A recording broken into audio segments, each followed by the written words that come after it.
Kusakhala chimwemwe kumwambako tikazaomboledwa ife. Tizakhala ndi Yesu kunthawi zonsezo titayiwalira mavuto. Kusakhala chimwemwe kumwambako tikazaomboledwa ife. Tizakhala ndi Yesu kunthawi zonsezo titayiwalira mavuto.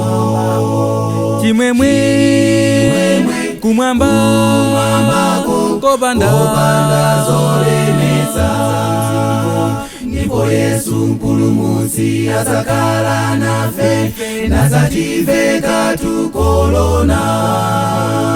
Chimwemwe kumwambako kopanda zolemetsa, ndipo Yesu mpulumutsi azakhala nafe nazativeka tukolona. Koza moyo wako lero pobwera, tizakhale naye mwambamo. Ife tizafunsa mafunso osayankhika pokondwa ndi Mbuye mwambamo. Koza moyo wako lero pobwera, tizakhale naye mwambamo. Ife tizafunsa mafunso osayankhika pokondwa ndi Mbuye mwambamo.